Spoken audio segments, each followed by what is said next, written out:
Welcome to episode 129 of The Endless Stream. I'm Aidan, and this week I am joined by Kevin. We are two artists, illustrators, filmmakers, all-around shit talkers, and each week we take some of the endless stream of content brought to you through Netflix, Hulu, Spotify, Disney+, Amazon Prime. Wherever you get your content, we take a chunk of it, we watch it, and we talk about it.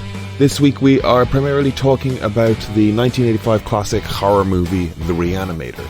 We get there through all the nerd news and the sound of music, oddly enough. If you like what you hear, please consider subscribing to the podcast, heading over to Spotify, heading over to iTunes, rating, reviewing, liking, subscribing, all of that good stuff really helps us out. On top of that, you can head over to Instagram, @TheEndlessCast, where we put up art to go with each episode. That's a great place to send us a message, disagree with our opinions, suggest something for us to watch. You can direct message us right there. On top of that, you can send us an email at theendlesscast@gmail.com. Same thing. Shoot us a message, tell us something to watch, disagree with our opinions, give us some of your own. All of that being said, let's get into the episode. How you getting on, Brian? Jesus Christ. How you getting on, Kevin? Wow, I missed one episode.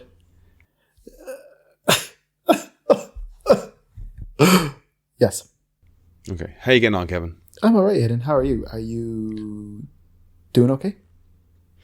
I'm doing good now. I'm doing good.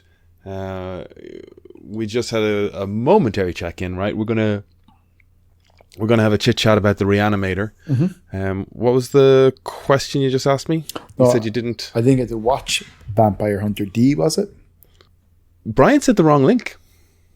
Yes, I saw that. And then I was just wondering, why did he... Surely he'd be recording the podcast. Why would you be talking about that? Or why would you be sending another link? We got to the point where he's like, so you watched Vampire Hunter D Bloodlust? And I went, no. And he went, what did you watch? I went, The Link. And he went, don't watch that. And I went, well, that's 2 hours I'm not getting back. Or an hour and a half. It's, look, stepping stones, evolution from small acorns do mighty oak trees grow. But it was 1985. It was god-awful, flimsy excuse for an animated feature film. They did their best, God love them, but it was a slog and it was painful and it was needless. As it turns out, that was not what I was supposed to watch. Oh, I feel sorry for you. It's alright. It's alright. Time is finite. We only have one life on this planet. Oh, and I watched the original Vampire Hunter D. And to be fair, on that point, it's like we do only one life, and this is literally the one shot we have of it. So you know what? Can't cry over spilt milk. You're fine. You'll get it back. Okay. All right. Okay. Just go to bed 2 hours later some night, or wake up 2 hours earlier, and you've gotten it back. That's how it works. Cut into your sleep. I'm just gonna pick up individual half hours along the way. Oh yeah, fair. Yeah. How are you? Busy week? Yeah, busy. Work stuff, busy with work stuff. Had a bit of a more relaxed weekend. Well, had a relaxed week Sunday. Had a really nice, chill Sunday. And I feel like it's been long overdue. It's been very hectic as of late. Really, really hectic. I can only see things getting a little bit more hectic as things go on. Because I think I worked 2 weeks straight and I worked through a weekend. So pretty tired. But all good in the hood. I think since last we spoke then, I finished Ahsoka. I don't know if you watched any of it. I didn't watch any of it. I look, full transparency. No. I'm not trying to shame or anything. I'm just going to talk about it without... I'd like to watch it. I heard good things, but I don't know, was that I'm not sure. That's what I want to go at. But go on, what are you going to say? Well, I was just going to say, I don't know. It was either I think, was it Book of Boba Fett was before the Obi-Wan thing? Book of Boba Fett was before Obi-Wan. I think Andor might have been between them. The only Star Wars thing at this stage I'm willing to watch, potentially new movies, and Star Wars Visions. Did you watch Andor? No. Watch Andor. Okay, fair. That's the one. That's the one, dude. Fair. I'm overselling it. I've oversold it It's not a good thing to say to it, but I was talking to Chris about it walking down the street. Like I think we were WhatsApping, and I just decided in my head one day, I had this thought. I don't know if I'll stand by it in a week, but if I watched Andor on its own, I think it's better than Star Wars. Fair. I mean, I think standalone, that piece of theater or that piece of cinema is stronger. But I also feel like that's crazy talk, because it doesn't hit as hard if it doesn't have the weight of all the Star Wars that came before. So like kind of, I've always known this, and I'm sure I'm not the first person to say it. I've always known this, and I'm sure there's other examples if you got down to it. But like, I love Star Wars, right? Star Wars is class. I've enjoyed Star Wars comics, and I've enjoyed Star Wars video games, and I've enjoyed the movies. Yeah. However, I always feel like Star Wars as a concept is stronger and cooler than what they actually... Yeah, if you sit down now and try and put on the movie from 1977, it's a little clunky, it's a little slower than you remember. There's a lot more like... And then just like a landscape and like a... And you just... There's a little bit of just like... Come on. Yeah. Let's get going. Yeah. You know? Because we've got, 2023 pacing in our heads. Oh, I know.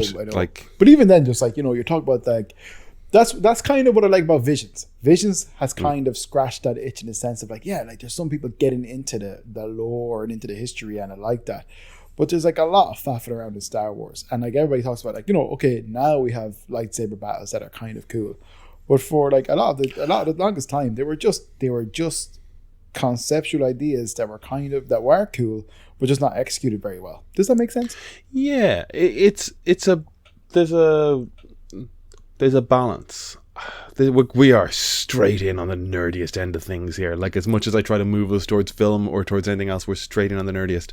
If you go back and watch the original Star Wars, the fights are slow and laborious, and Hamill has sort of expressed that, like, when he saw the Phantom Menace, he was like, what the fuck's going on here? Like, you told us these were labored medieval knights swinging heavy blades, and now you went like full martial arts, like fucking kung fu film. What's crazy. The guy's name? Ray Park. He's still alive. Darth Maul. He's alive, right? Yeah. Okay, someone else died recently, wasn't it? I'm not sure, but then you've got all the animated content, and then you've got, when they came to do The Force Awakens, they leaned back towards medieval combat, but they had younger actors with better choreography, and they became much heavier hacks and slashes faster. And like, I really do quite like that. But a generation of fandom that was raised on the Phantom Menace now, we're like, why are we watching these slow labored fucking fights when we've had these wicked fast things forever? So you can't fucking please everybody. To say that said, Ahsoka,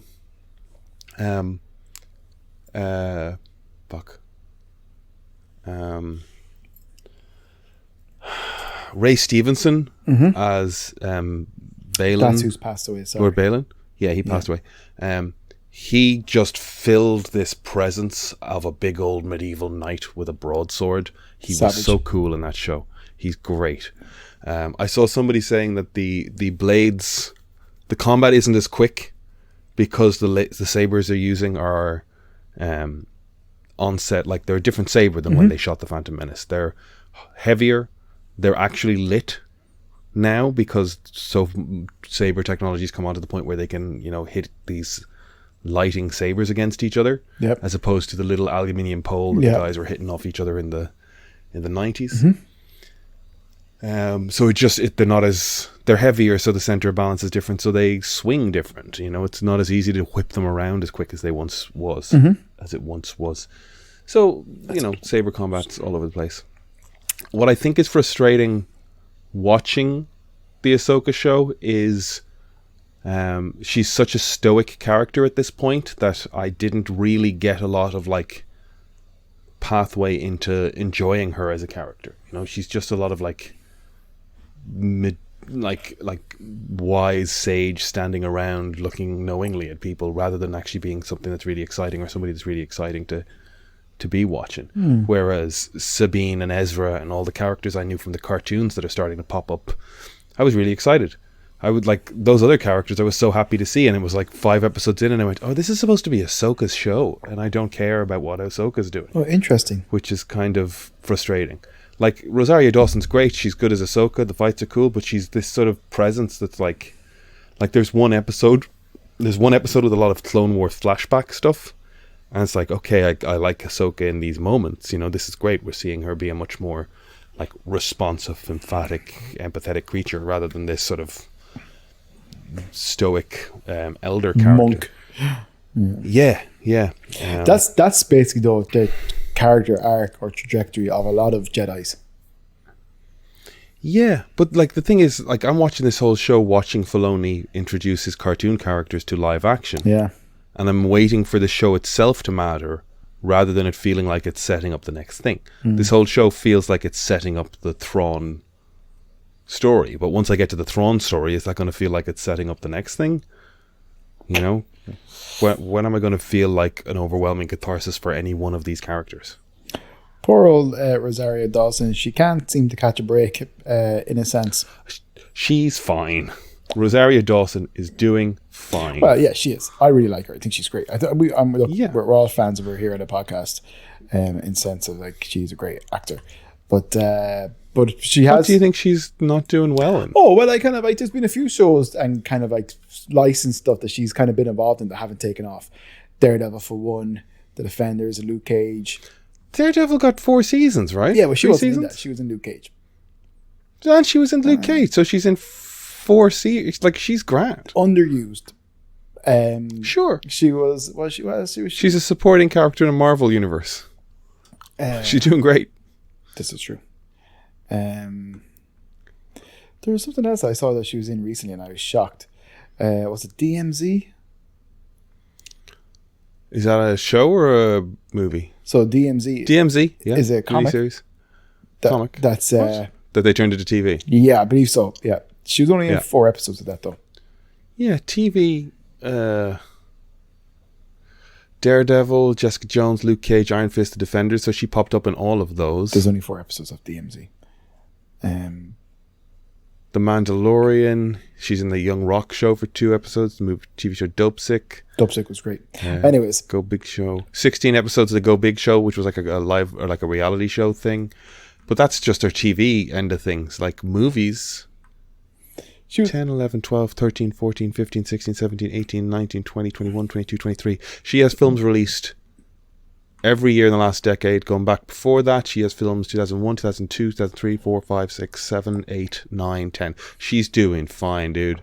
I know she's doing fine, but I mean, like, she's doing all these like big properties and things like that, like, and it's just like it's like kind of hoping one of them sticks, and then like she can just launch it, you know. I know what you're saying, like that she's not become this sort of carrying a franchise on her own kind of thing. Yeah, well, she deserves to be. But Ashoka looks cool, and she looks cool in it. That's to be fair. Yeah. Okay, let's move on. I don't know, how do we even get involved in Star Wars?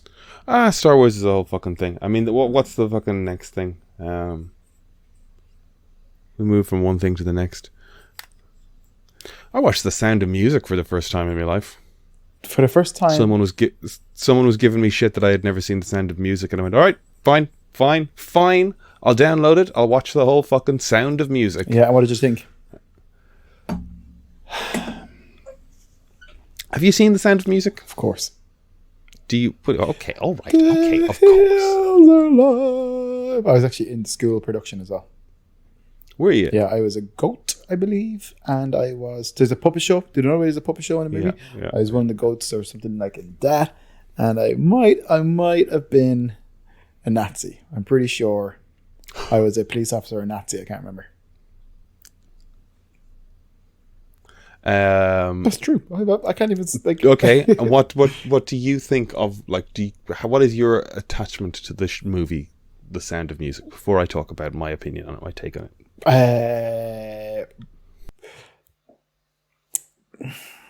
How do I?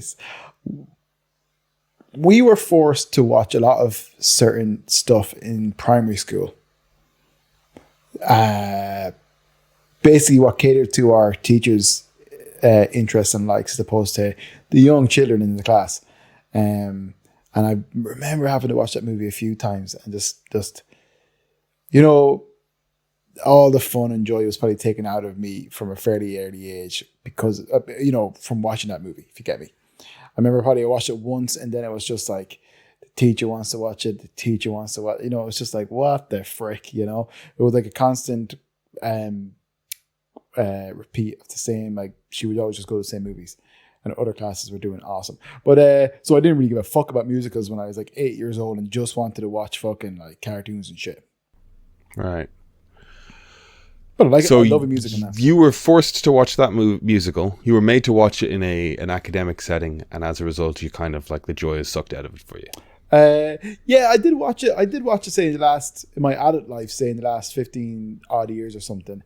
And yeah, like it's a fine movie. Everybody's great in it for the most part. I can't remember, man. It's been a long time. I just remember some of the songs. Okay. You go on. You go ahead there and destroy it. The songs, the prelude. The hills are alive with the sound of music. That's her running around the hills. Then we got a whole bunch of choir shit with the nuns. Yeah. Then it's how do you solve a problem like Maria. Oh, that's then then it's her walking to the captain's house going, I have confidence that everything's going to be okay. Then it's the two young lovers. You are 16, going on 17. Yeah. Also, she was 23 because she didn't look 16. These are a few of my favorite things. 1965. 1965. So, like, an 18-year-old in 1965 looked like a haggard 40-year-old. No, I'm saying a 23-year-old was cast as a 16-year-old. Yeah, anyway. That's normal. That happens all the time. Yeah. These are a few of my favorite things. A doe, a deer, a female deer. Mm-hmm. Then the Sound of Music reprise. Then high on the hill with the lonely goat herd. Yes. Edelweiss, so long, farewell, Auf Wiedersehen, goodbye. Mm-hmm. I'm aware of the musical numbers in this movie. Climb every mountain, fjord every stream. My favorite things returns. Something good, I don't quite know. I can't remember that. Then the nun shit when they get married. You are 16 going on 17. Reprise. Do re mi reprise. Edelweiss reprise. So long farewell reprise. Climb every mountain reprise. Why do you say reprise? My whole point is there isn't. It's just like they're returning to a musical theme, so they play it again. Okay. They sing it again. There's not a banger in the bunch. There's not. They are all wildly saccharine time wasters. Oh, you don't think these are a few of my favorite things when the beat... Does that further the plot? Oh, in terms of furthering the plot, I haven't got a fucking clue. But isn't that musicals? No. A lot of musicals, the fucking songs tell you more about the characters and further the plot. Give me an example. I have confidence, to be fair. A lot of what's going on in Guys and Dolls is like what's leading to I would have thought, the next decision. I would have thought, The Music Man. I would have honestly thought the Sound of Music would have been right up your street. No, because the reason it's never been right up my street was it's so stiff, saccharine, and just sweet and pretty looking, and everyone's sort of like, hey, we'll make some lovely dresses and sing for father. And I was watching it going, that family would be right up your street. No, I've never been able to sort of get over the sort of like good night, farewell, and then the whole family just watching and going shocked. I have never shocked. I have never been able to, like, I've seen clips of it and gone, Fair. it just isn't doing it for me. And I was watching the whole movie and I was like getting like, it's 3 hours long, man. I was watching it going, okay, all right, okay, we're getting about halfway here. And I understand now. I start to see like, Rolf, the messenger guy just said Hail Hitler and threw the salute, and you can see Captain Von Trapp, really bristling and getting angry at the Nazi thing, and it's like, okay, all right, we're starting to see it. We're starting to see the Nazi thing work its way in, and I went, okay, so this has to be as sweet as it is, because it's going to get darker now. and it really doesn't until Do you 15 minutes before the end. Do you think it was just? At that point, I was just like, Do you think it was too soon after World War II to be doing it? To like, so that's why they went with a sweeter take. No, I just think that, like, I just think that we are supposed to enjoy the music for the sake of the music. We're to enjoy the beautiful scenery for the sake of the beautiful scenery. I think we're to enjoy the fact that Captain Von Trapp is a moral, upstanding man looking for love to raise his children well. Baron. And that the two of them come together and love each other. I think the production is amazing. The landscapes are astounding. The songs are incredibly executed. Captain Von Trapp, Christopher Plummer, great. Julie Andrews, great. That whole cast of people. It's beautiful. It's making use of beautiful European settings and amphitheaters and stuff, and like wherever they shot, if it was indeed Austria or if somewhere it was subbing for Austria, it's gorgeous. I can't fault it. Just ultimately, I don't think I'll ever watch it again, because every one of those songs just does nothing for me in terms of you were furthering a story. Is it, the only one, as I say, is I Have Confidence, because it's Julie Andrews' character going, I'm really uncertain. I'm entering a situation here that I don't know anything about, but I'm going to fake it, you know? And like, I'm getting a real insight into a character here, as opposed to, this is how you sing. Let's play with the goats. Edelweiss. Edelweiss, as a symbol of Austrian nationality and this sort of slight resistance to the Nazi move in to their nation and take over, the armistice that they called it, I think. It has meaning and has power at the end of it. I hate that song. It's dreary. Fair. Edelweiss. Fair. Edelweiss. Yeah, I agree. Every morning you greet me. Well, sorry. Mian Carr, who played Liesel.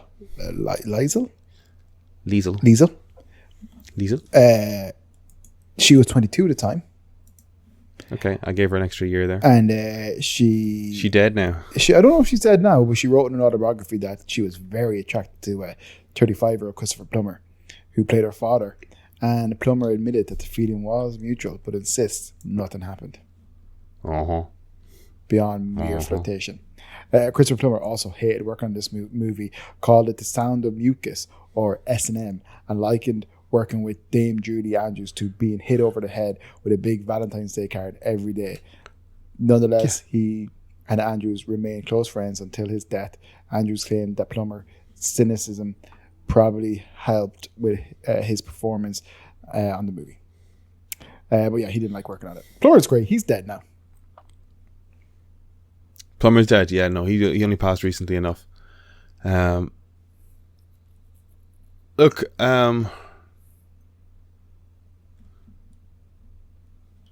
just checking here. I'm trying to see, like, the Von Trapps are a real family that escaped the war. They were a little singing family. This is based on a true story. I'm just trying to see if there's anything glaringly. Von Trapp, Camp Von Trapp died of lung cancer in 1947 in Vermont. Vermont will do that to you, surprisingly enough. Okay, all right. Look, that's my take on The Sound of Music, basically. Not that anyone ultimately needed it. I appreciate it, and I understand what it's done for the world. It's just far too saccharine for me. So I watched Castlevania Nocturne. I finished that. I don't know if you've watched. How much Castlevania have you watched? I basically only watched very little. I think I watched the first season or the first couple of episodes. I was incredibly impressed with what I saw, but never got back to it. Okay. I really recommend getting back to it. Yeah. I'm always skeptical of it because it's got a pacing sometimes that I'm like, oh, this is too slow for me, or they're just like, it's that thing where it's like there's no drawings moving. Yes. It's a lot of panning over nice images. It's like when there's too much text in a comic. But by the time I'm halfway through a season, I'm always fucking so happy. You know, like I'm always like big shit-eating grin on my face as like fights are kicking off, or like another Belmont comes out of the woodwork, or Alucard shows up with his sword. Like, that show makes me want to play those games, and I know I would play 20 minutes of those games and get bored out of my brain. I hate that feeling. They're Metroidvania style type of thing. So you wander through a map and then you hit a door and you have to go back to the other side of the map and get a fucking other thing, and then head somewhere else and get a thing, and then they go back to the place you were at originally. And it's just like, it's that sort of like. Well, I often kind of I hate that feeling when you are watching something. It's like, yeah, you know what? I'm going to get the video game. I'm going to play that. And then when you go to play it, it's just like, it's not immersive or as captivating or at all interesting the way it's depicted in the movie or TV show. You know. Yeah. But like, I enjoyed that show a lot. I was kind of like Richter Belmont as this new character. I was like, oh, he's just a dickhead and I don't care about him. And by the end of it, I was just like, oh, I kind of like the guy now. And then I thought, that's not like Trevor though. I really liked Trevor from the beginning. And then I was like, no, Trevor was a dickhead at the start. They've just done the same thing to me again, where he's kind of like detached and arrogant, and by the time we get to the end of it, we care about him. Fuckers. I did go back to like the previous season of Castlevania and watch a chunk of it right after the end of Nocturne, because it ended on a fucking cliffhanger that I was like, you motherfuckers, you got another season. When do I have to wait for the next season of Castlevania? When's it finishing all out like? I mean, that season is finished. It's just a cliffhanger, so it'll be a year and a half. You know what I mean? Okay. Yeah. Like, when you say it's done, like when you say when's it finished, like Castlevania is done. They did 4 seasons. The first season is only 4 episodes, and then they went to 10 episode seasons. 4 or 5 episodes. And then they went to 10 episodes a season. I guess they proved they were viable and they got more funding. Go and watch that if you have the time. Just put it on in the background. It's gorgeous to watch. But that's done. You can track the arc of Trevor Belmont and Alucard and Sypha to get the whole trio in there. I really enjoyed it. Good. I will check it out. I mean, like I said, I was very impressed with what you had seen. Stuff I'd seen before, yeah. At the time of release of this podcast, we'll be a few days away from the next Bag of Cats show at Dublin Inc. We're still on for the new location? Yes, 100%. Yeah. 100%? Cool. Have you any thoughts on after book seats? Are we using the upstairs space? Yes, or upstairs space. Okay. You can come in. Do you have blinds? Come in one of the days. It's pretty dark. I'd love to. Come in one of the days in the evening or something and have a look. Okay. Oh, I'm just thinking like nighttime on George's Street around Halloween. You know, it'll be busy outside. But we've a fun show coming together with we've got Kigo and Kate Moylan and Improv Group, and we're selling tickets pretty well. So great. We're a few days out. If you're listening and you're in Dublin, buy a ticket, come to the comedy show. Yeah, we'll promote it some more. I haven't been able to focus on some things that I would like to, but I'm trying to share it as much as I can, at least in my own Insta and stuff. I hear you. But we'll get there. We'll get there. Have you read anything fun this week, comic-wise? Have you been reading? I saw you posted the Bible. That was Brian. Is that Brian? Yes. Brian. Yeah, Brian. For those listening, Brian found basically an illustrated Christian Bible. Jesus first. Right. The Action Bible. Action Bible. Now. I was trying to think. And Scruff's on the front cover. He is. He looks great. Brian's bringing big Christ energy. Big man on campus. There was a Daredevil shake-up. Go on then. Well, I think I know very little beyond what you know, but it seems that they've fired the writing cast, and I think they were shooting, so they've abandoned. Yeah, apparently they shot whatever was shot. A little over or a little under half. Well, I hope they abandon all of it and start over. See, apparently, because the worst thing in the world will be try to remangle that, jam shit together. Apparently, so what I heard basically, and I'm sure you heard the same thing, is like Marvel kind of have pretty much, I think, kind of shot the bed in terms of, oh, geez, like what are we doing? You know, things aren't going well. blah, blah. And then whoever was on top of Daredevil and saw stuff was just like, absolutely fucking not. So I think what they've done is, because apparently what Marvel have been doing for a while is not having showrunners, not having these type of things on set, and like, basically just getting a load of executives and just throwing them into, here's your budget, here's your things, do it, And apparently they're just like, no, like we can't do it anymore. So they have to I think they're gone back to script. They're going back to get showrunners to doing all that kind of stuff. Basically back to like what normally fucking works. Yeah, I'm very skeptical of the idea that they were running series without like a guiding voice. Yeah. Like there wasn't a showrunner on Hulk. Potentially. They didn't have a showrunner on Daredevil anyways. I mean, not on the new Daredevil, like. I mean, like, the title of showrunner was a recent enough, I know. last 10 years kind of thing. Yeah. First time at the same time, first time I ever heard of that was when they were talking about the guy who was a showrunner for Daredevil season 1, and he's a bit of a kind of I don't really know him, but from my interpretation of things, it's like he's outspoken. He's a very mouthy guy.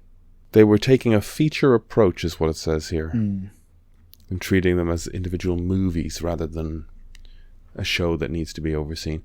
Oh, I don't know. It's very. Look, here's hoping the writer's strike is a benchmark that makes them reconsider. Here's hoping. Here's hoping, Aiden. That felt really patronizing. Actually, look, kind of in regards to Marvel and all these things, like, I don't even know anymore. Don't even know where my head is with it.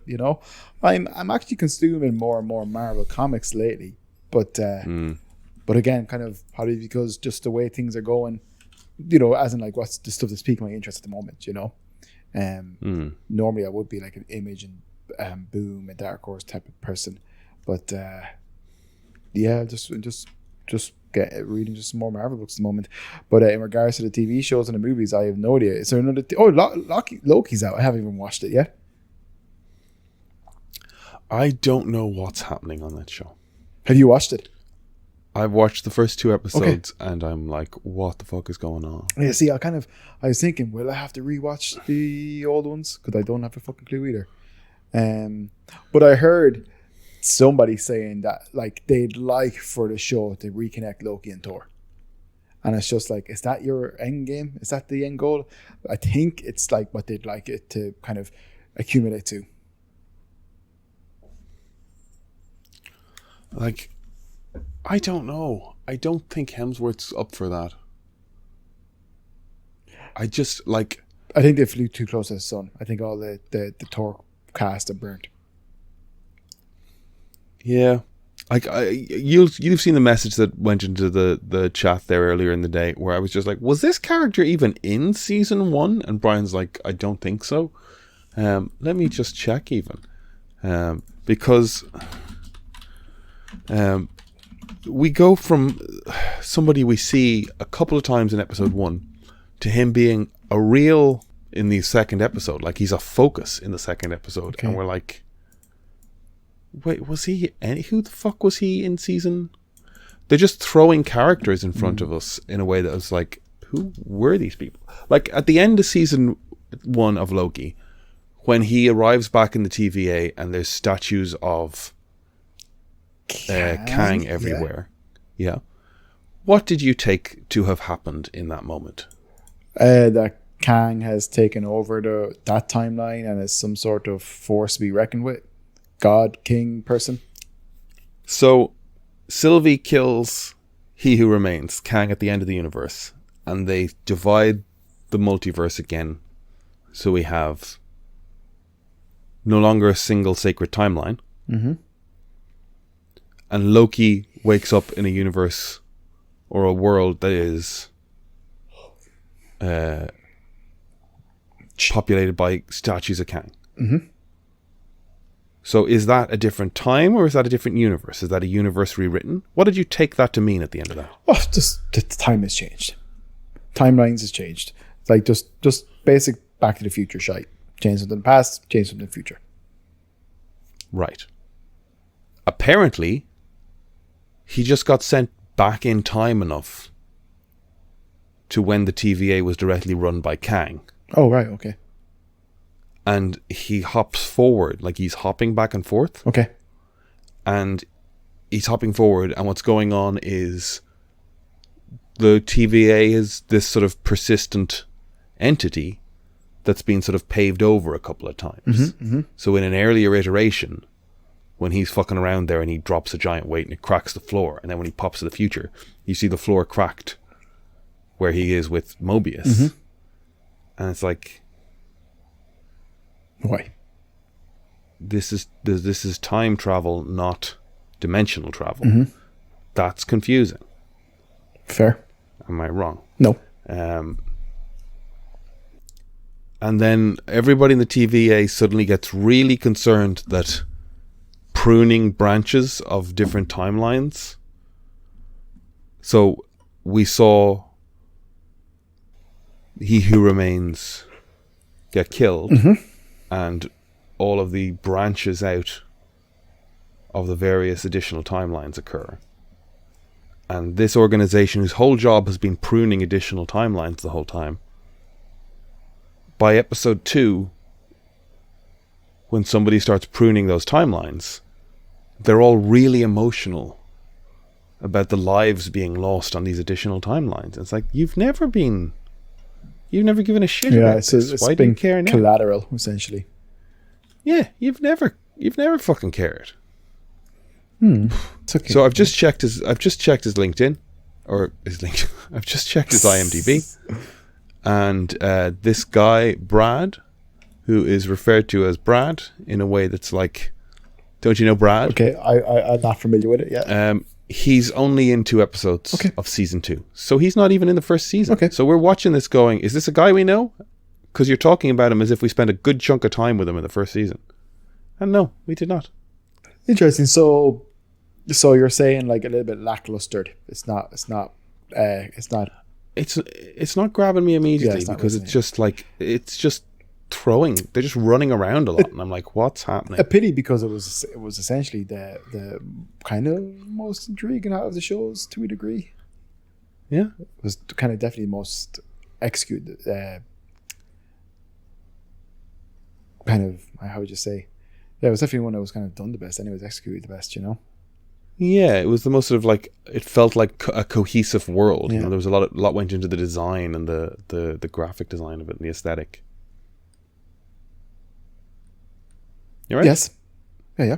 No, I'm listening. I'm seeing what you're saying. Okay. I'm hearing what you're saying. I didn't see it. I didn't watch the latest season, so I have no idea how. That's true. It just looks like you're browsing Netflix. No. I wish. What are you doing? But no, I had what to call it, Loki up there. I just want to see how many episodes were released. It's 2 episodes. Okay. But look, I'm definitely going to give it a shot. You know what I mean? Like, I'm not as absolutely watch it. Yeah. And because I liked Tom Hiddleston, I liked Lady Loki. Can we say that? Is that an appropriate title for her? Yeah, Sylvie. That was it. Yeah. I can't remember. I couldn't even remember. What did you say? Mobius. That was Owen Wilson's character, correct? I saw a thing the other day. I don't know how legit it was. It was a TV show. Excuse me. I saw a thing the other day, and I don't know how legit it was. It was a TV show starring Jack Black and Owen Wilson. Written and created, or at least directed by, anyways, Dan Harmon. Where... Okay. Do you notice? I think it's a pilot. Go on. Yeah, it was a pilot. Jack Black was basically like a former NASA person or something, but ended up teaming up with Owen Wilson, who was a talking motorbike. Yeah, hilarious. Heat Vision and Jack. That was the name of the show. Yeah, so ridiculous. Took me a second. Yeah, it's such a funny idea. The idea that he gets struck by lightning and suddenly he knows everything, and he can call it. And if he knows it, he can do it. Now, there is a TV show starring, I believe, Dominic Purcell, who was Dracula in Blade 3. Yeah, John Doe. John Doe. Yeah. You know exactly what I'm talking about. Brian's least favorite period in TV history. Easily one of my favorite. They were just throwing out all these really middle of the road, like we've talked about it loads. Like in The Invisible Man. What's it? The Invisible Man. I was going to say The Invisible Man. Yeah. So good. Yeah, all that the stuff. Fourth Wave. Fourth Wave. It was like Wave. Fourth Wave was one. The Sci-Fi Channel. Yeah, well, it was Late Night Network 2, dude. You know, for me. Late Night Network 2. Great stuff. Yeah, there's like the fourth wave. There was... Yeah. Oh, was it the third wave? No, I think I always get it mixed up. Yeah. Sorry. We've talked about this in a podcast before.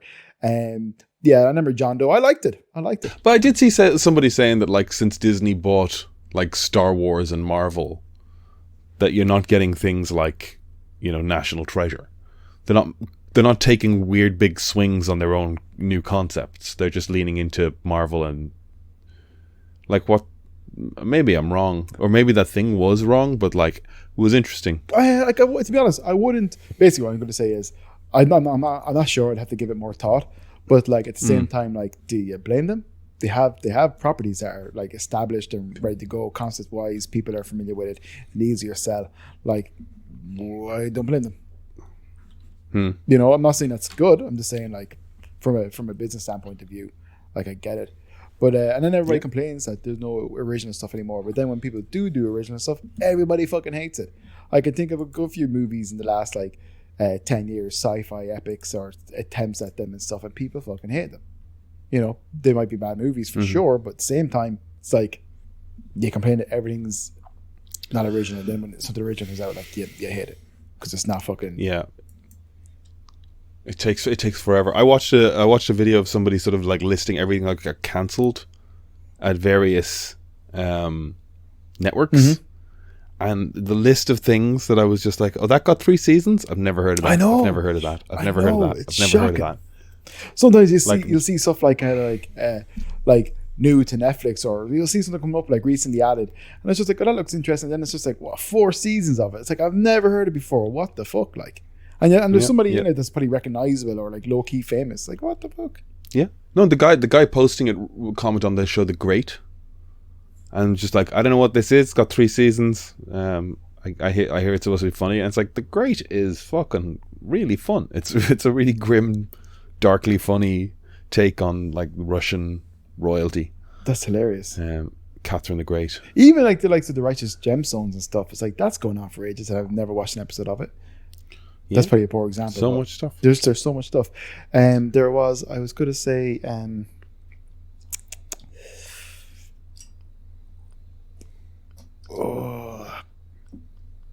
I can't. I was going to Google something there because I was going to bring up about TV shows, but I can't remember. Ignore that. Ignore me. Oh yeah, what's that? What's that? What's the guy's name? Emil. Steve Emil. Okay, from Arrow. Yeah, he's in a Steve Amell. Steve Amell, that's it. He's in a TV show that I really want to watch, and it has 2 seasons called Heels. Yeah, like kind of. I'm kind of aware of that. So that's a wrestling show. Yeah. Google's Heels instantly links to foot fetish stuff. Yep, there we go. Yeah, well, you know, it'll give a preference to your saved things. Oh, shut up. 2 brothers and rivals, one a villain or heel in professional wrestling, the other hero or face, play out scripted matches as they war over their late father's wrestling promotion and vie for national attention in small town Georgia. It's basically the Iron Claw of a TV show. Yeah. Did you watch the trailer for the Iron Claw? Yeah, I watched. Fucking hell. I watched some of it. Well, you know, like I like wrestling. I don't necessarily watch wrestling at all. When I say I don't watch wrestling whatsoever. I was rather enamored with it as a child and all that kind of stuff, and I read autobiographies about some wrestlers and things. But I have a soft spot for it. I like wrestling adjacent stuff. Daniel Warren Johnson's Do a Powerbomb was probably the last kind of venture into wrestling. But I'll watch Iron Claw. You know, I'd watch Heels. I didn't realize there was 2 seasons of it. That's mad, yeah. Because I remember sort of like hearing about it, and then all of a sudden, as it says there, first one ended in 2021. It's like, oh shit, okay, wow, yeah. But yeah, there's a lot of that, isn't there? Too many things. Too many. What do you call it? Too many people competing for the same. It's like in tattooing, right? It's like if someone posts a picture and then they don't get enough likes, they'll delete it. I don't necessarily agree with that. It's whatever, but they'll delete it because it didn't do what they wanted it to do or didn't reach whatever. Some people liked it, but not everybody liked it, so they'll delete it. And it's the same with. So if the post is up there with less than the amount of likes they'd like on it, they don't want that seen. Yeah. Is that it? They'd rather have no post. Things with higher numbers. Yeah, I couldn't give a fuck. I don't think I think most people couldn't give a fuck, but some people do. But okay. What I was going to say is like networks have that approach to TV shows. It's like, we only like say like 750,000 people watched it on the first night it came out or something, and it's just like that's not great numbers. Or they probably say like 7 million people watched it, and that's not great numbers. Cancel it, and it's just like let it ruminate. Some things are sleeper hits as well, Yeah. Because there's a few shows that kind of, a couple of seasons in, all of a sudden they blow up. Game of Thrones blew up a couple of seasons in. Breaking Bad blew up a couple of seasons in. Yeah. It takes time. They need time to cook, as you say. Ruminate, yes. Let them cook is one of my favorite phrases of 2022. 2023. 2023. Let him cook. Let him cook. Give him a minute to explain himself. Yeah. Let him simmer there. Let him cook. Yep. I've watched a plethora of movies since I've last seen you. Ooh. Tell me about your plethora. I watched Strays. Okay, did you enjoy it? To be honest, like I did laugh at some stuff. Other than that, though, not great, man. Pretty shit. I fell asleep. Yeah. There was time. I missed the back half of it entirely. You know what? It was just so fucking like I liked a lot of the talented voice actors and everything in it. Great stuff. Some stuff was definitely laugh out loud, but a lot of it is just weird, gross, very strange, very, very strange, or just not funny. It's like kind of okay, right? I probably would have laughed my ass off at like a tipsy 13-year-old or something. Not great now. Like even like it was weak. It was lame, to be honest. Disappointing. Some of it's funny, but they went too R-rated. They tried too hard to be edgy and whatever. Yeah. That's all I got to say about it, really. Did you see the Jada Pinkett stuff? Again, another person I remember seeing a red round table thing that she did, and she was talking about two people that had nothing to do with her. She was not involved in it. She wasn't even concept in the room in regards to this situation, this situation, this topic, or whatever was going on. And I think she was talking to Snoop Dogg or something, but she just started saying like, I felt like that was a personal attack on me and on my sister or my mother and this and that. And it's just like it's like, oh my God, like you narcissistic fuckhead. Like only like a narcissist could look at something that had nothing to do with them and take it personally and feel like justified saying it, And then she also said her mother taught her how to masturbate, or her grandmother taught her how to masturbate, like her grandmother did for her and how she did for her kids. And it's just like, what? Yeah. You don't have to keep that stuff in because she's awful. Actually, you know what? Fuck her. She's awful. Let's not talk about it. No, I feel like I'm missing something. She seems so cut and dry objectionable. I'm missing something. 5 years from now, I'm going to find out that she was being like, she was under mental duress or something. Like, she's so cut and dry, like, so smugly there. And like that clip of her in the interview, I go, "You're something of a straight shooter, aren't you?" And she went, "Yes, I am." And then the person went, "Except when you're not." And she went, "Mm-hmm. Yeah, that's true." Oh my God. What? She's just what? She is so high on herself. Like she can't get enough of herself. She's obnoxious. I just, why put... Brian said it, and Brian said it for years and has been saying it for years and said it donkeys ago. And I'm talking about Brian. He said this like over 10 years ago. We were talking about different things. I remember Brian saying, he's like, nah. He's like, wait for it. It's like, it's all going to come out about the Smiths. They're all going to be fucking, Hollywood's weirdos. And he's right. They are. It's a fucking shame. I feel like Will has been hard done by. I don't really. But again, there's got to be two of them in it, right? There's got to be that narrative either. Fuck that. We're just talking about Rosario Dawson, and I, have an empathy towards her. Like Will's grand. Will's fine. Will's been in some weird, codependent, unending relationship since 2016. Apparently, like that's what she's saying, is that they've been essentially divorced since 2016. That's a long fucking time, dude. To then feel like you have to stand up and slap Chris Rock. And then she said that she wasn't even bothered about it. And that's... Oh, I don't know. Like, I was about to say that's bullshit, but it's like...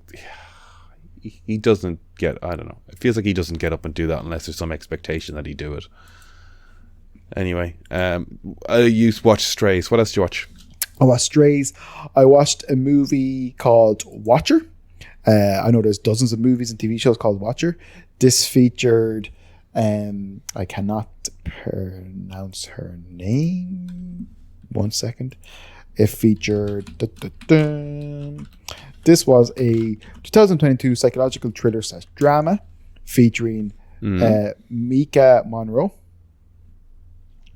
Okay. And Bern Gorman. Do you know Bern Gorman? What a name. Yeah, I know his head. Yeah, I see him. Yeah. Yeah, he's in the Pacific Rim movies, and he's in The Expanse. Yeah, he's a good kind of character actor person. But basically, it's like, look, it was basically like, you know, Monroe moves from America to Romania with her partner. Her partner's a very busy guy, so he's working all the time. She's there alone. There seems to be a spate of crimes and murders, pertaining particularly to women, of course. She feels vulnerable in this new place, and she's convinced that someone's watching her from across the road and all that kind of stuff. I liked it. It was like you know, it was pretty interesting. I don't want to. It's one of those ones where like kind of it only just came out, so I don't feel like I want to spoil it for people as such. But you know, it's a good old thriller. If you fancy just a basic, you know, run of the mill kind of thriller, it's fine. That's a 2022 release, yeah. Yeah. Okay. I liked it. I know. I watched other movies, but I just can't. I watched a few movies. I just can't think of some of them. I watched You Hurt My Feelings. I feel like you might know this one. Julia Louis-Dreyfus is in it. Tobias Menzies is in it. Michaela Watkins. Ariane Moayed. Oh, no, I don't know this. David Cross. A novelist's long-standing marriage is suddenly turned upside down when she hears her husband give his honest reaction to her latest book. Oh. Is it good? It's fine. Probably a little bit long, but it's fine. I like it. Emer just wanted to throw something else to shoot on. I did watch a movie which I very much liked. Only came out recently. 7.2 on IMDb if you're interested in that kind of stuff. It's. Do I want to say it's Australian? For some reason, I want to say it's Australian. When a group of friends discover how to conjure spirits using the embalmed hand, they become hooked on the new trail until one of them goes too far and unleashes terrifying supernatural forces. That movie was a lot of fun and really crazy. Okay. But I really recommended it. It was very good. Cool. That's actually Brian's recommendation for watch for next week. Okay, great.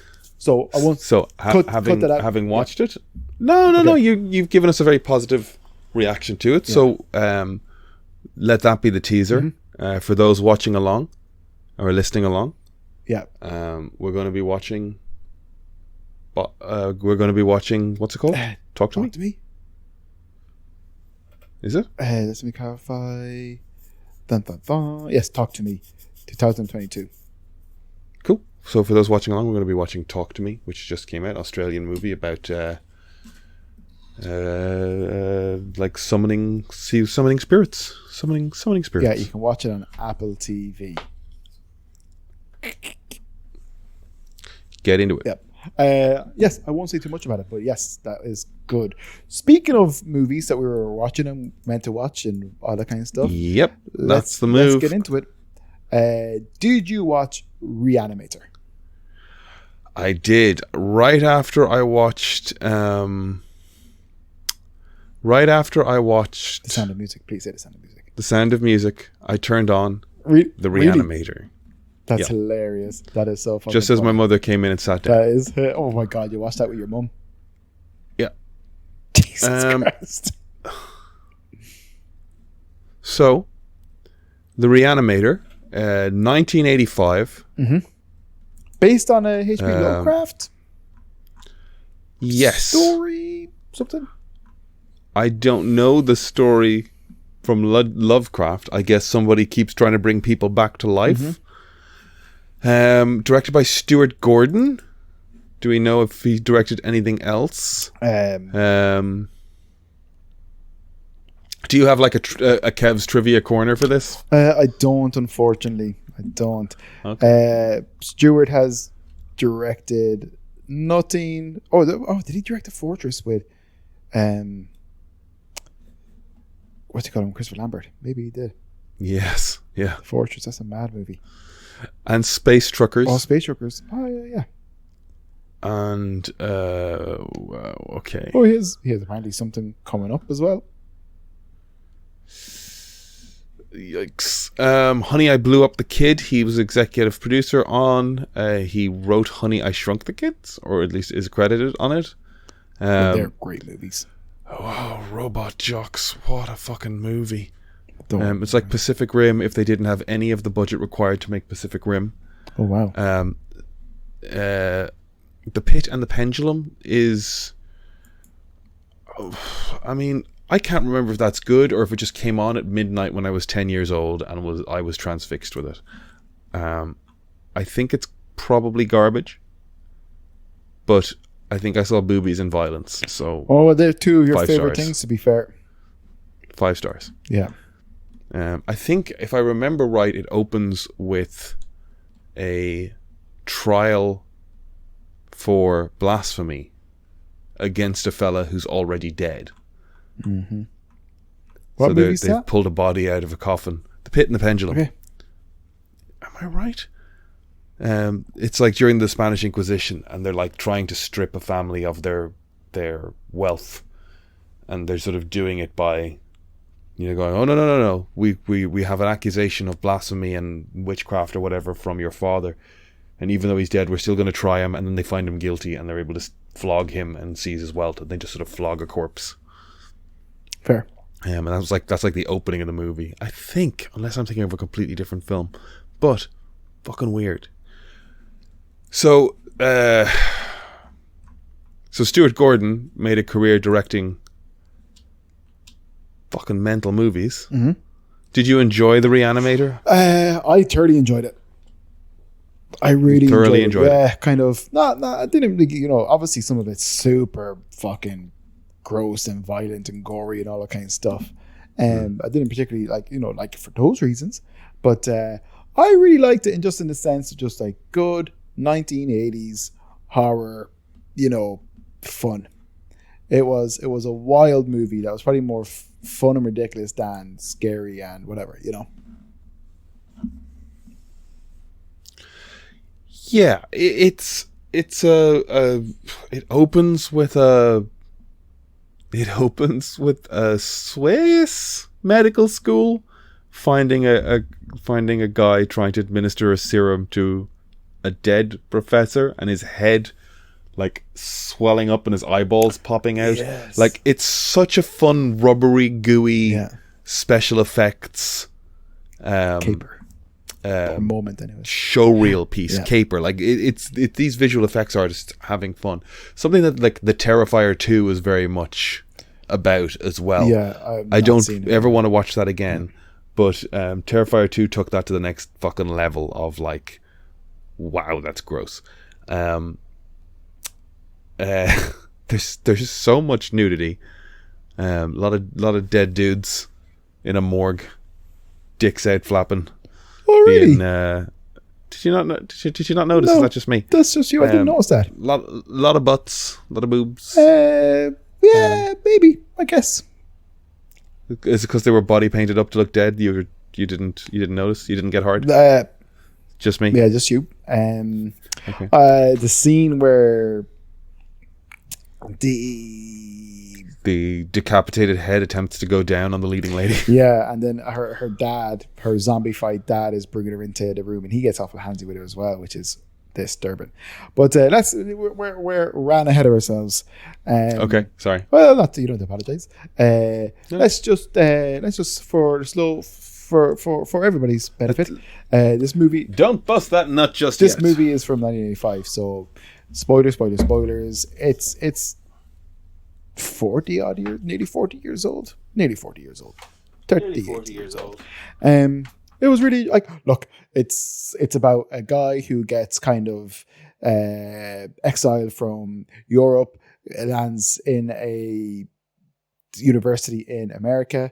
One of the lecturers at this university, one of the heads of the university, is a doctor that does his own experiments, and there's some ties to Nazi experiments to a degree. These guys are enthusiasts of some of the stuff that went on in Nazi times. How did I miss that? Did I look? Where did the Nazi stuff come in? I didn't see that. Well, it's like, okay, just pause because I could be way off.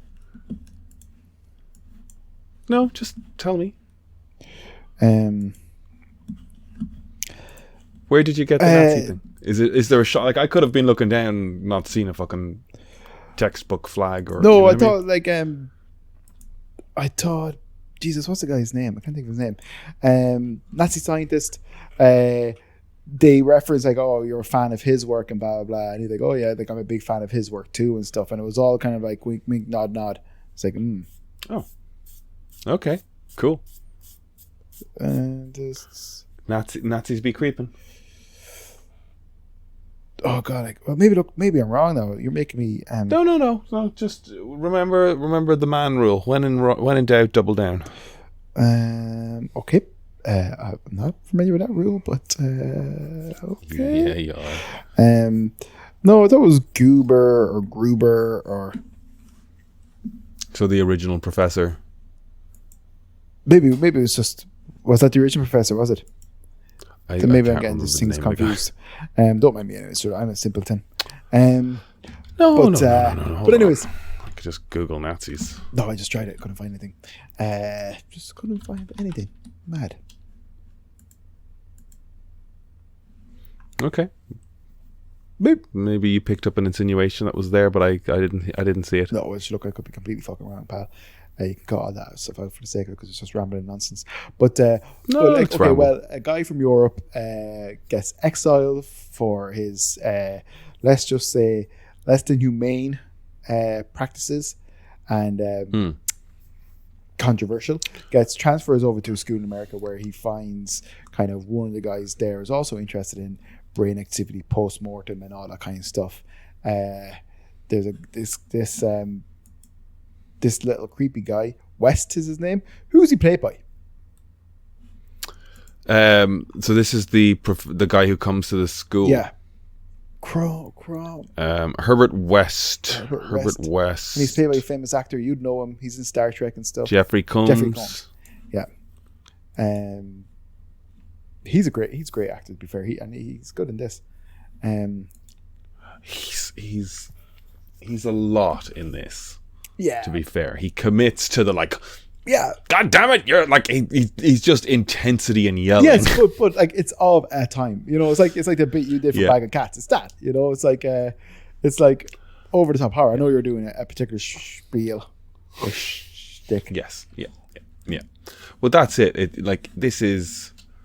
Oh my god! It's so schlocky. It's such a spoof of like 50s horror, I guess. Like the fighting. Sorry, do you want to step us through the narrative? I was just about to jump to the cat. Oh well, basically, this weird guy who's interested in reanimating the bodies of dead people ends up bunking with kind of a very kind of like promising junior doctor. Very Mr. America. Yes, clean cut. And Mr. America clean cut is also dating the dean of the university's daughter, or somebody's daughter, to that extent. Like he's some dean or some head of the university.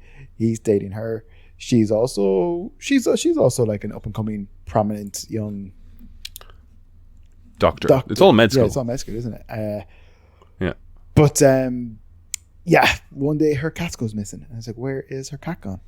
And she finds it in the fridge of her boyfriend's new roommate, Mr. West from Europe. Well, he's not actually from Europe, but you know what I mean. Yeah. And then, it takes it from there.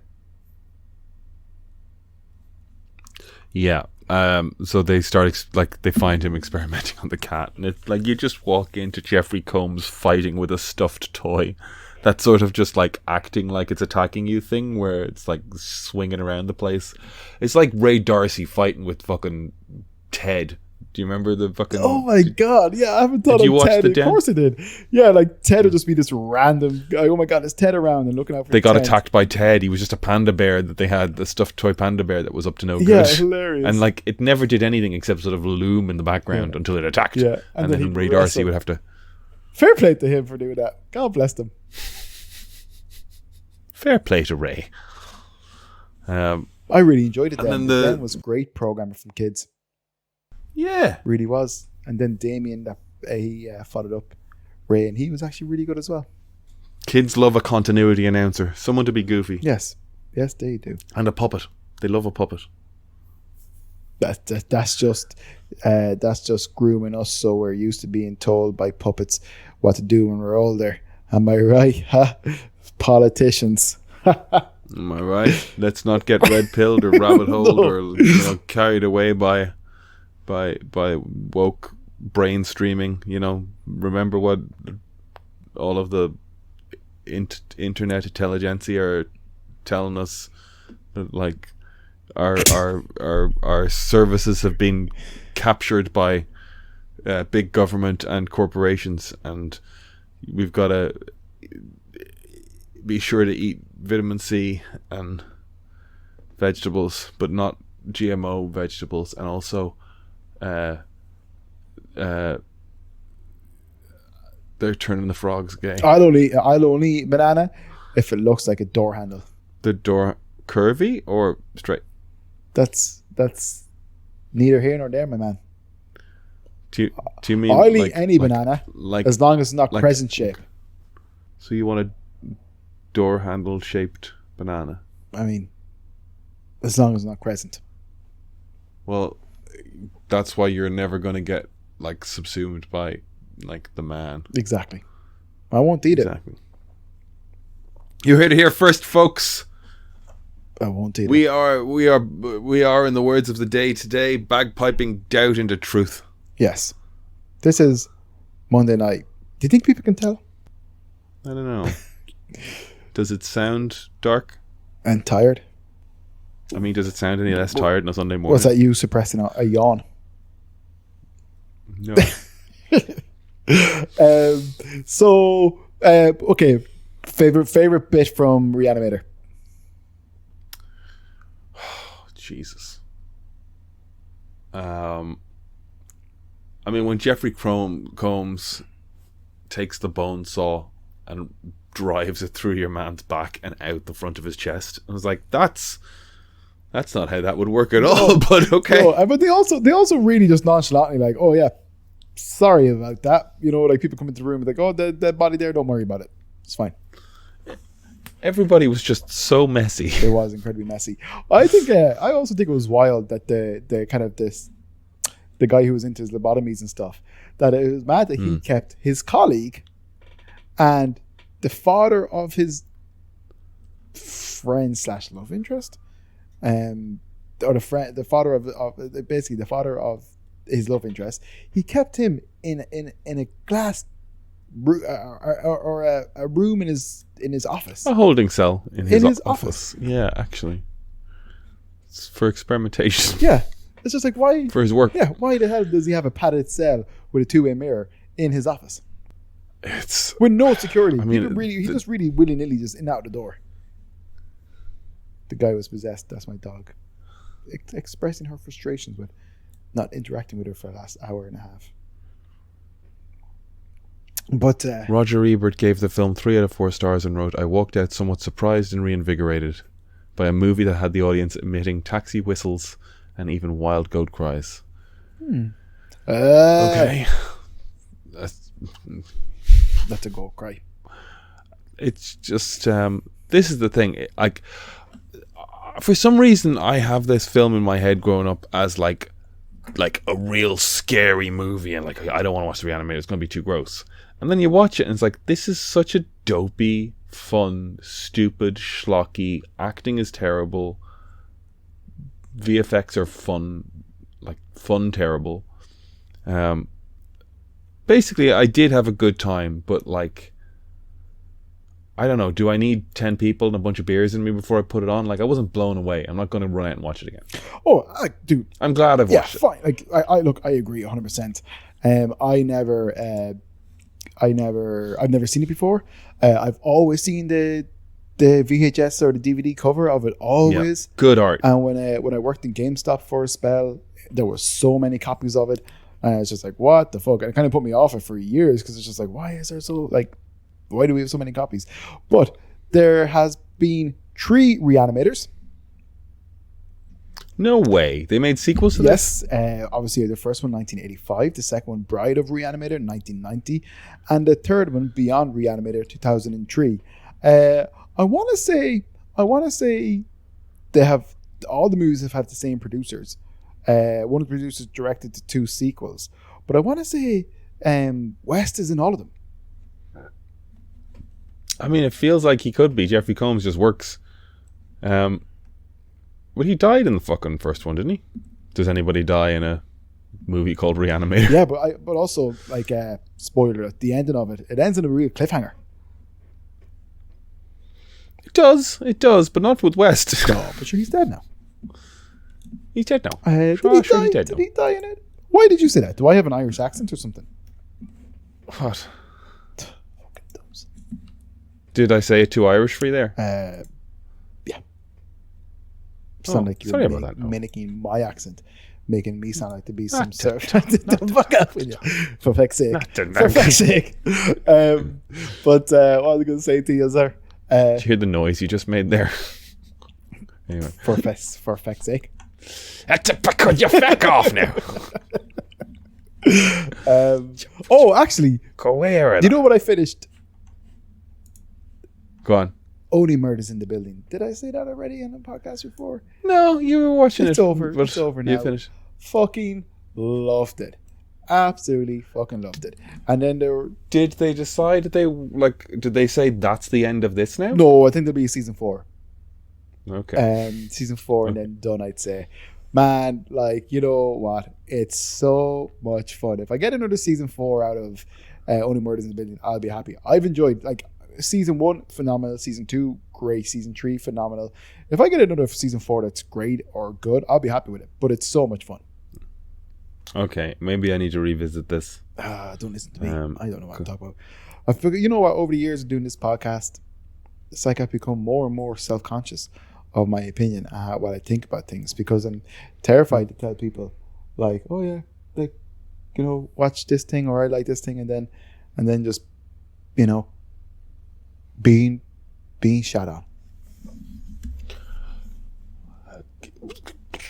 Them's the risks, you know. Them's the breaks. Them's the risks. No, it's more or less getting something wrong in the sense of like, oh, like it's like the I can't even think now. What was it? The ReAnimator thing I thought was a reference to some Nazi scientist, and I was like, oh, interesting, but then it wasn't. It's like, you know, people can Google shit. They can. Yeah, I don't think there's anything to worry about there. Like you felt like it. You felt like that's what it looked like. You said a thing. I've said so many things that are wrong on this podcast. I've also said things that like were my opinion and then aren't anymore. My opinion shifts depending on like my tone of the conversation. I'm such a fucking fence-sitting individual. Fair. I'll probably argue that The Sound of Music is a great film. It's absolutely one of the cinematic greats of the 20th century, right? It's just not for me. Mm-hmm. Fair. I'll fight with you about how good it is. I just don't want to watch it again. I am finishing, or in the middle of finishing, season 5 of What to Do in the Shadow, which is brilliant. Yeah. Have you watched it? I have. You know the episode where Colin Robinson is running for, I think he's running for a political position. Was Vanessa Bayer? Yeah. Like, man, like, I honestly, God, I was telling you, like, Emer was laughing at me more than the TV show. Like, man, like, Colin Robinson, like, destroys me. He absolutely fucking cracks me up. He's like, they've just nailed all of it so fucking well. Like, man, like, I'm talking about, like, I was making the weirdest noises I've ever made laughing and was nearly crying. I'm in fits. Yeah. And sometimes when he comes back on screen, I'm almost bracing myself like, oh, fuck him, he's going to get me again. Like, man, all of that stuff is comedy gold. It is fucking perfect. The previous season, or maybe it's the one before, where he like becomes an overpowered version of himself. Yeah. Do you remember that? Yeah. Where he's just like, there's this, it's just a beautiful combination of physical performance and visual effects timing, where he's just like, I mean, I'm getting to the point where I can just like look at somebody and I drain them, and then he just runs his hand over his head and he has a full head of hair. Like he just like, they just, the edit of that, just like, he's like, I don't even know what's going on. He just runs his hand like that and a full head of hair appears, and then he just starts flying. It's so fucking fun. Oh man. And I didn't realize that he's the guy in, I just saw a clip of this, that in The Office, when Dwight goes looking to hire like Mexican workers outside of a Home Depot, and he pulls up and starts speaking Spanish to them, and he's speaking terrible Spanish, and one guy leans in the window and goes, "Hola, me llamo Clive," you know, and they start talking to each other a little bit, and they go, "Where are you from?" And he goes, "Scranton." And he goes, "Do you speak English?" "Yes." Like, it's just this like weird exchange between... Oh, Colin Robinson though, he's so good. But it's him. I didn't realize it was him, you know, and he's a funny actor. Man, just if people haven't seen What We Do in the Shadows, do yourself a favor. It is so fucking funny. It's a good spooky recommendation at this time of the year. It's the best. It's the best horror comedy TV show you will ever watch in your life, I will say. And you got 5 seasons of it now if you haven't watched it before. It's easy to watch it. But like, look at that cast, even from like, I'm going to blank on Nandor's name, and I did have it.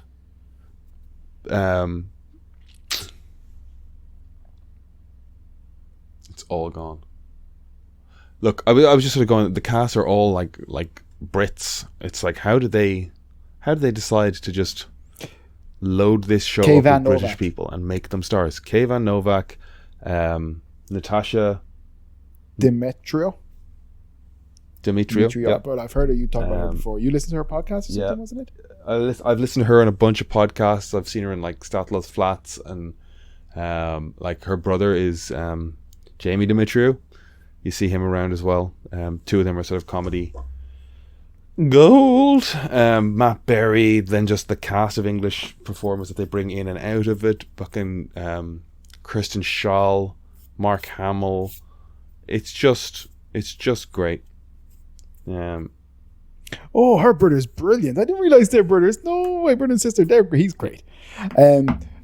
And the performance, I've said this before, like both of them do an impression of their father. And Russell Crowe did that. A Greek.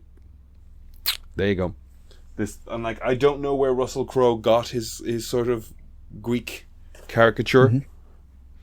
But if he hadn't heard the Demetrius, well, to be fair, of their father, like Circles, right? Like it's Taika Waititi. You know, as in like kind of like chances are he might have been told, "Hey, this is what an old Greek guy sounds like." There you go. Yep. But What We Do in the Shadows is phenomenal, man. Phenomenal. Like I said, the Colin Robinson stuff, fucking just, man. If you could see the way I was laughing, oh my god, I was like to the point where I was just like, oh, I hope he doesn't come up again. He's just so well written and executed, and everything is perfect about that character. He is the funniest.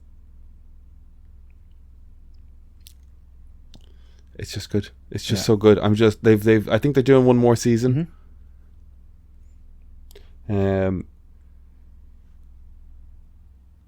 I can't wait. Like I did get a little tired last season. I think, to be fair, I wasn't connecting with it. The Colin Robinson as a kid thing wasn't quite what I wanted it to be. I wanted some more Colin Robinson, not the sort of weird CG presence. Yeah, I get you. Look, it was a thing they did, you know. But I enjoyed Matt Berry, Matt Berry's scientist. What episode are you in this season? So I'm probably around episode 4 or 5, and so they've done. They've done the one where the guys were responsible for the gay pride parade, and Colin and Tash and Nadia kind of go into the same body or the one body, and then I've done the one where Colin's running for election. It's so funny. Laszlo is doing experiments on Guillermo because Guillermo is some sort of semi-state vampire. It's all good fun. It's all good. Okay, I can't wait for you to progress through that, because it's a solid season. The last thing I remember, but I could have fallen asleep during the episode, was Nandor had befriended a local Jewish guy at the gym, or Jim had befriended a guy at the local gym, a Jewish guy at the local gym, and forced circumcised himself for some reason. Yeah, strange.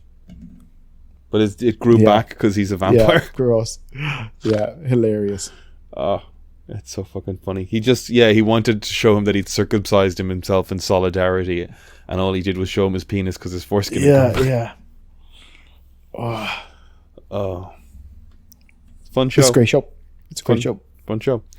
I think that's an episode of the Endless Stream, and we've decided that for next week we are going to watch Talk to Me, Australian horror film 2023, available on streaming at this point, I believe. But if it isn't, you're going to hear us chit chat about it.